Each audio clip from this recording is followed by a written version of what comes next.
If you feel like results aren't coming fast enough to you, this episode is for you. If you feel like you're just missing something and doing all the right steps, this episode is for you.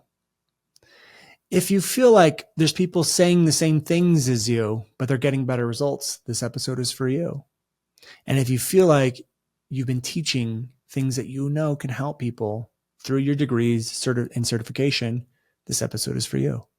We're going to talk about a messaging tool that I don't talk about very often, but is literally the foundation of my success. It is the foundation of why our program does as well as it does, and the foundation of all the testimonials that we have and case studies we have and results we have from our program. And this tool is called Mastery. So if you're ready, well, keep on listening. Hi, I'm Brandon Lucero, and you're about to experience the new way to thrive in business, entrepreneurship, and life by leaning into who you are, what you love, and standing up for what you want to create. Get ready, because this is where we go against the grain, say no to outdated society norms, and we say yes to change in order to create a happier, more fulfilled world. Welcome to the New Generation Entrepreneur Podcast.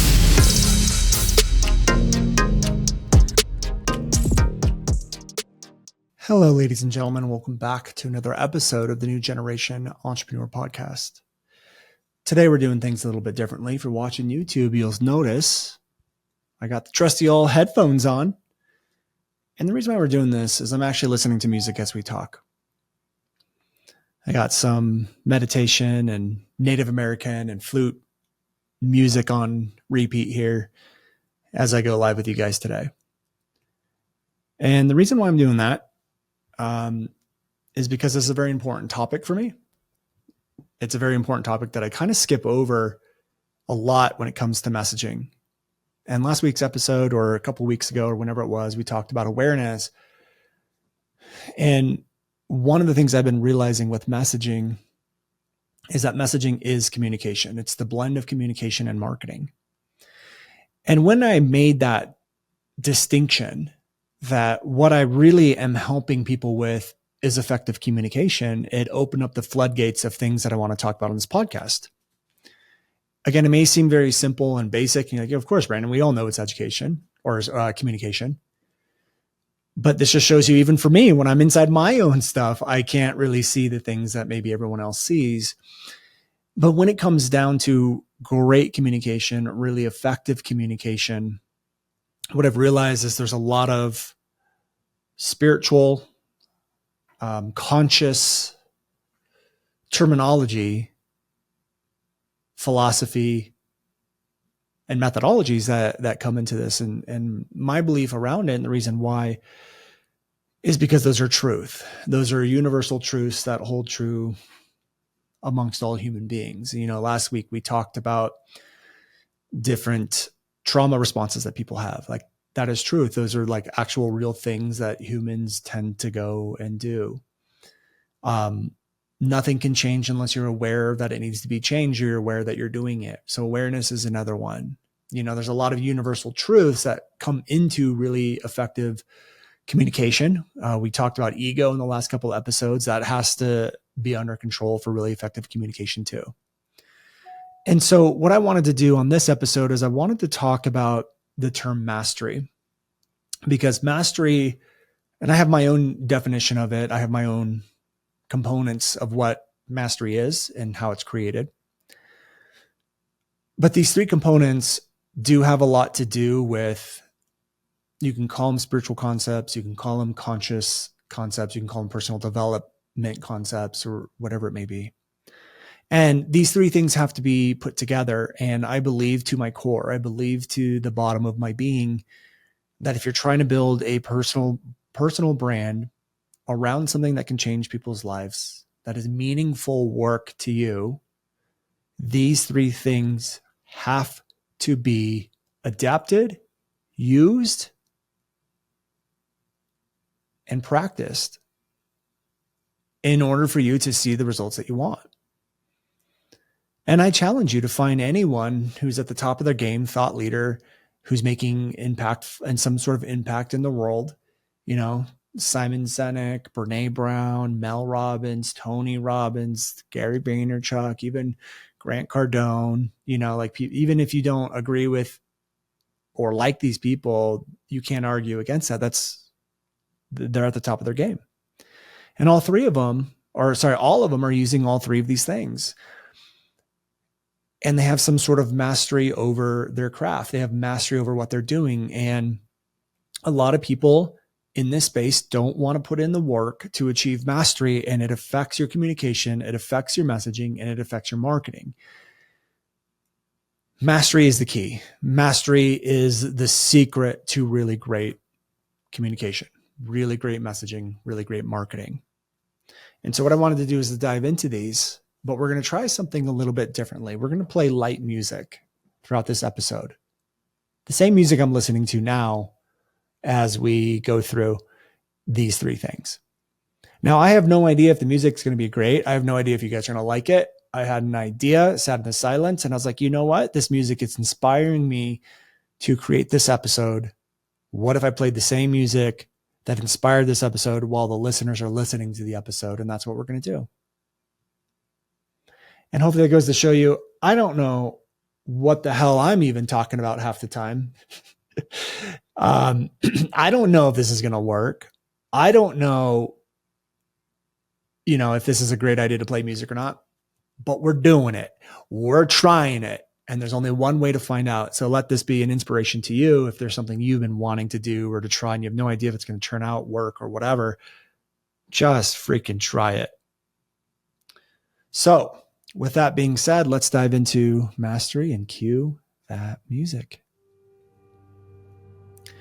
So there's three things that mastery has to encompass. There's three things that you need in order to be a master of your craft.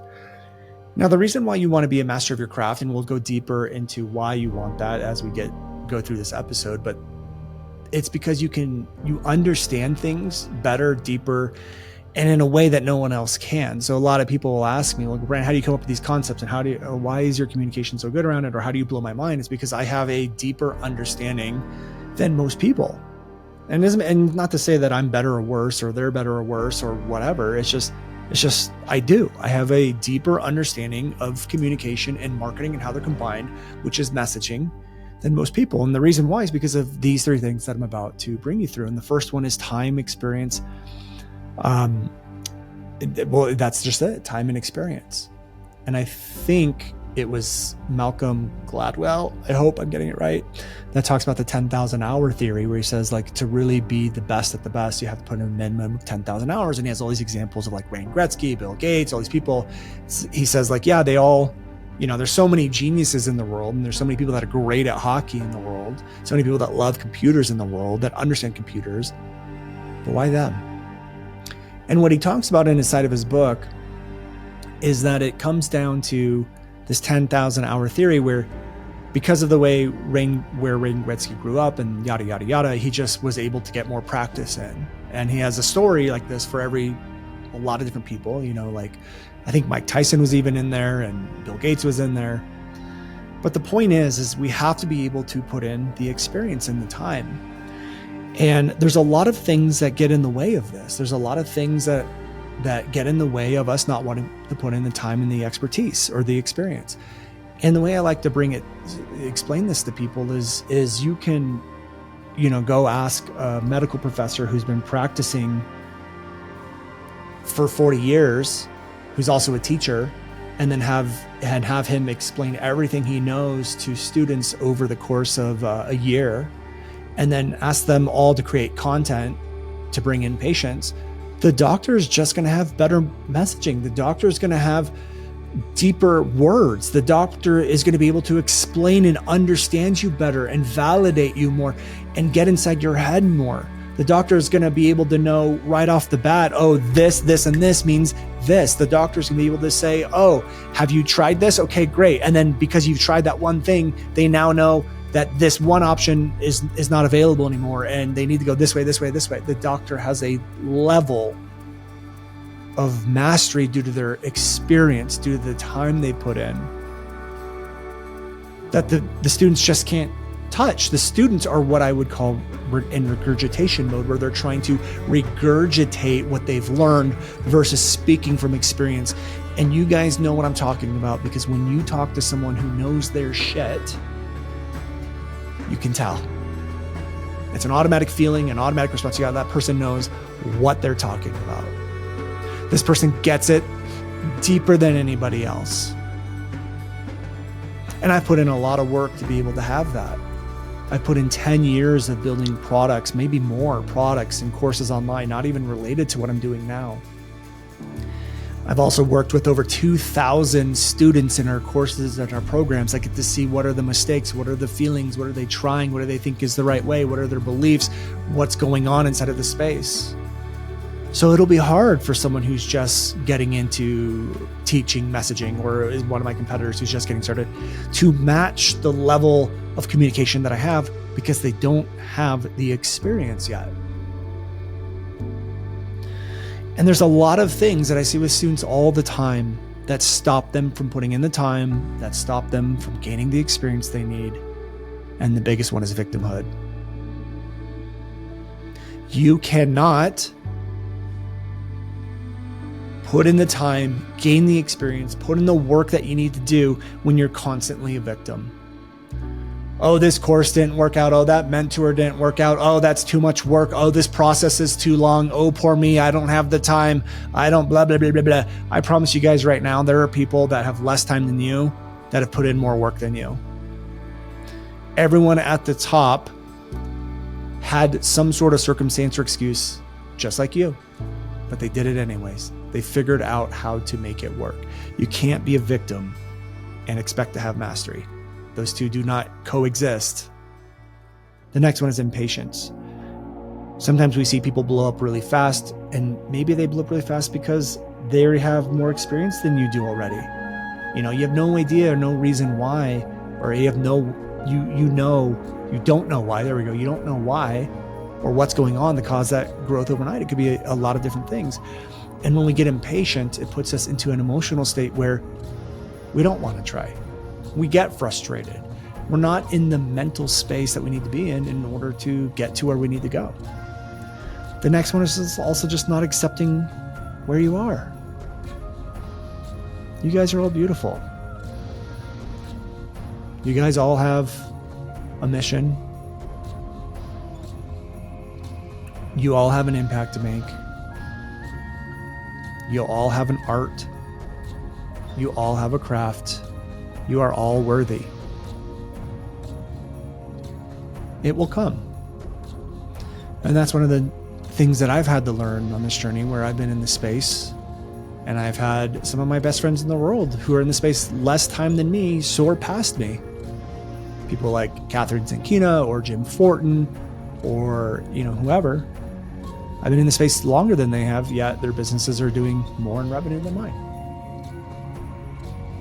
But I'm cool with that. I'm good with that. Because I like where I am. I enjoy where I am. Because I know where I was. And I was living with my in-laws, going on walks with my wife, thinking that if I just had $20,000, my whole life would change. Thinking that $20,000 was like having $1 million. I couldn't even comprehend the fact of having $20,000. And now, I'll spend $20,000 in a day sometimes. We get a bill or Facebook ads or, whatever it may be. But you have to accept where you are, and you have to have that love for yourself to just be happy with where you are and to enjoy the journey and to enjoy getting the experience and appreciate the hard times and appreciate the mistakes and appreciate when things don't go the way you want them to go. It sucks. I get it. But, it can suck and be beautiful at the same time. You have to stop comparing yourselves, and you have to learn how to love yourself. Accept yourself. And when you're able to do those things, stay out of victimhood, love yourself, accept where you are, have patience for yourself in the journey, the time becomes easier. The experience becomes easier. It doesn't become something you fight with, but the experience has to be there because people can tell. People can tell when they're talking to someone who has 40 years experience versus 4. Or someone can tell when they're talking to someone who has 1 year of experience versus 1 year of education. You can tell. And that leads me to the next one, which is improving change. Improving change is the second element that you need in order to have mastery. And very simply put, the most powerful people in the world, people with the most powerful teachings and content and communication and messaging, are the ones that are discovering things that other people haven't discovered. Because when you can discover things that other people haven't discovered, you can teach things that other people haven't taught before. You can teach things that other people can't teach. You can teach things that people have never heard before. This is when you start having mind-blowing experiences. This is when people get hooked on your content. This is when you start bending people's reality and giving them the biggest breakthroughs you can. Improving change is really, really important. And so what you have to realize is you can't have improving change if you don't have experience, though. So experience has to come first. You have to put in the time. You have to put in the work. You can't just ignore the work and hope to get the results of someone who put in the work. That's just not the way the world works, right? But you can't even get to the improving change part if you're not putting in the time, because improving change allows you to have the awareness of what's working and what's not, what's outdated and what's not, what could possibly be a solution and what's not. For me, when I start working with students, I can see problems with messaging in our industry that other people can't see because I'm looking for it, because I have the experience. I'm putting in the work, constantly working with more and more people, challenging myself, even asking, are my teachings outdated? What do I look for? What are the problems here? What are the gaps? How do we fix this problem that is now coming up? You know, one of the things that has happened recently is TikTok came into the field 3 years ago. And so I'm looking at that. And one of the problems I'm recognizing is the leads from TikTok don't convert as well from Facebook. So I'm aware of that. I'm looking for, how do we improve that? How do we change that? That's a real problem that no one has addressed yet. But I only got there because I was looking for it. I was looking for gaps. I was looking for how to improve. And the only way I even got to that point is because I was putting in the work, working with people, gaining the experience that I need. And so a lot of the things that will stop improving change are things like laziness. When you have more of a focus on speed, let me just get this done. Let me zip through this so I can get to the next step, without taking the proper time, care, putting in the right sort of energy, focus. That's when you start missing things, because you're not silent. You're not slowing down. You miss it. When people are driven by money more than impact, they also start to miss improving change because they don't care. They just want, what are the words that are going to drive more sales? How can I say the right thing just to close somebody? And when your focus is on speed and money and sales, it might work in the short term. It might, but it won't work in the long term. Improving change takes an art. You have to look at what you do as a craft, as an art, as a creation. And that's what I look at when I tap into communication.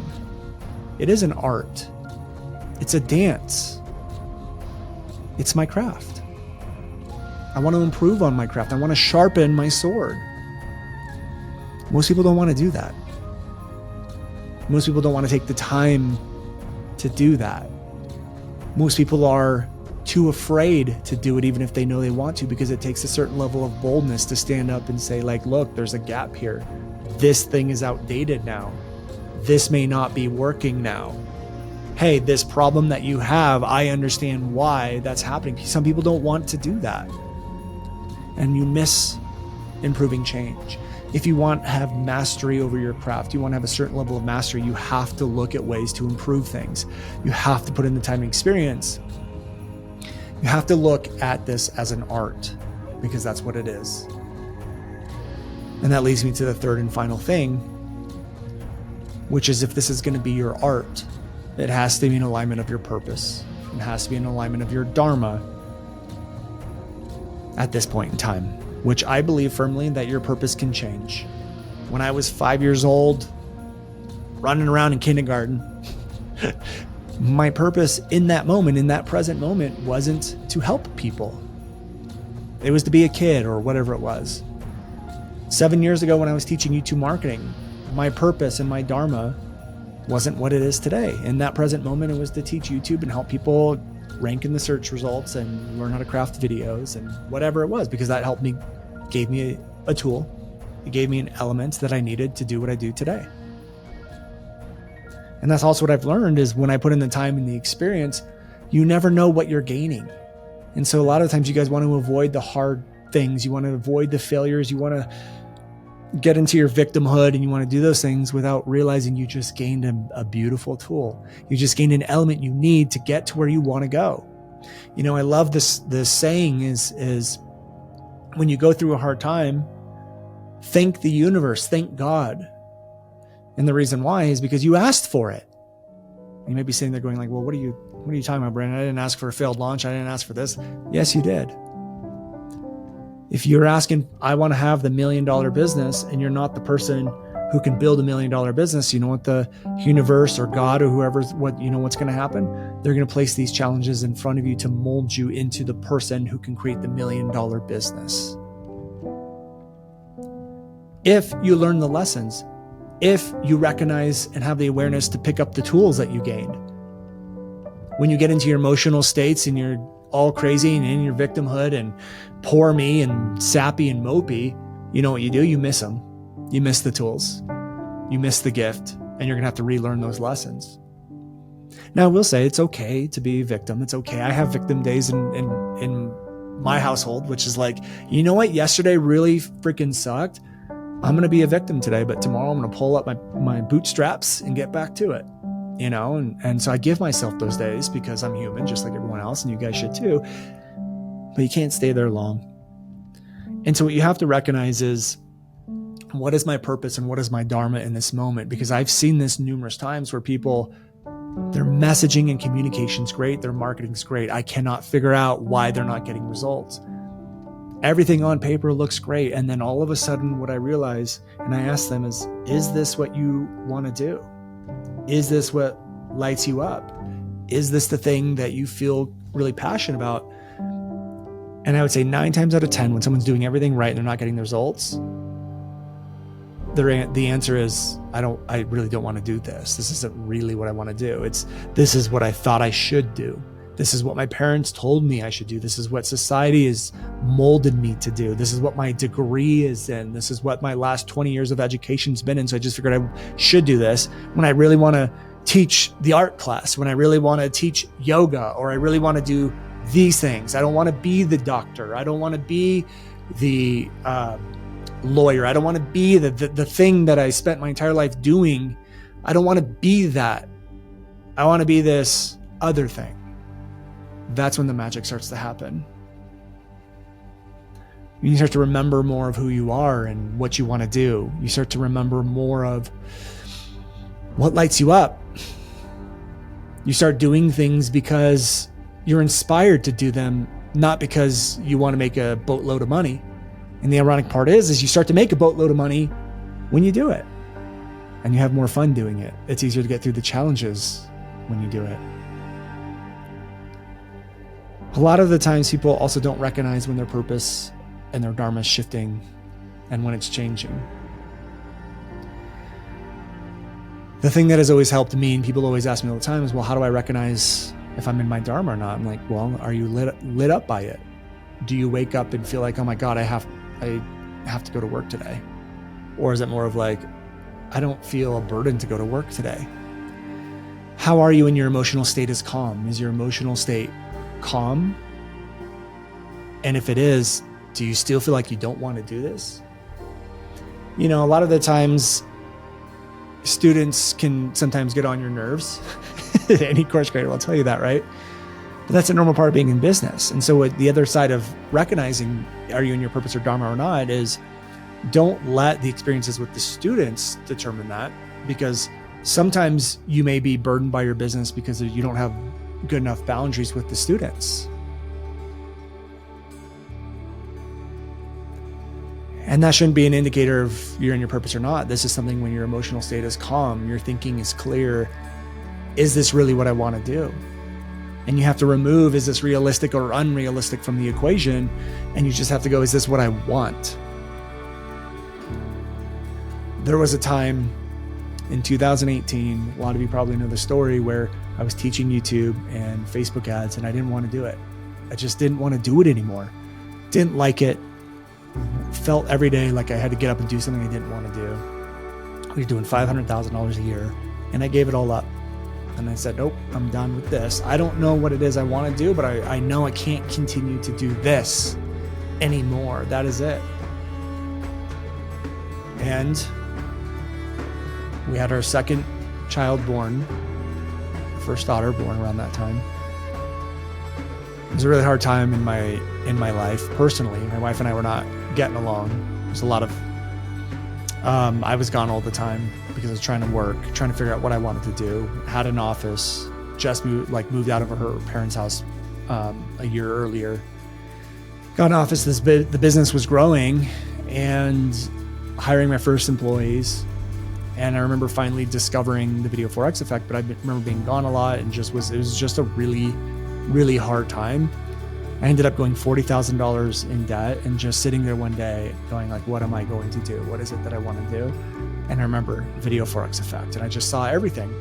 I saw the pillars, how it helped people, the whole methodology. I drew it out on a board, hired Taylor, and launched this Video 4X thing that just came to me in the silence as a download. And we launched it as a course, a program, and a service. And within 9 months, we had done $1 million in sales. That's the power of purpose. That's the power of Dharma. It's the power of being in alignment. But just to prove my point here, the reason I even got that download is because I was looking for improving change. What's the biggest problem here? How do we improve this space? Video was taking off. Then what are the biggest problems with video? How do I improve this space? What's going on? And then my experience, the time I put in building all these other courses and programs, my YouTube experience, my video experience, my Facebook ad experience, the things I didn't want to do anymore because I gained the tool that I needed to gain and I had it with me because I did all three of these things. I had the experience, gained the tools. I looked for ways to improve the space, and then went and leaned into my Dharma and what felt right, and bam, that was the secret ingredient that allowed the Video 4X to take off. And the Video 4X then became a messaging program called New Generation Mastery, which a lot of you know about, some of you are in. And it's these three things because of my focus on mastery. So if you want to know, one of the other secrets to building a business online in this space is a focus of mastery. You need the time and the experience. You need to focus on improving change, and you need to recognize and be aware of your Dharma and your purpose. If you guys love this episode, let me know. I would love to hear. You can also leave me a review on iTunes and let me know, especially through those reviews, or just send me a message on Instagram at @IamBrandonLucero and let me know how you enjoyed this episode. Should I listen to music more often and play it on the episode? Or could you tell and it was just awful? Let me know. Take care, guys. I'll see you next week. Hey guys, thank you so much for checking out another episode of the New Generation Entrepreneur Podcast. If you enjoyed this episode, go below, hit the subscribe button, and make sure you click on that bell icon and get notified every time we drop a new episode. Now, if you're looking for the show notes, we have them linked underneath this video, as well as our social media handles and some links to free training and offers that we drop from time to time to help you guys even further. So go check those out if you're interested, and thank you so much for tuning in to the New Generation Entrepreneur Podcast.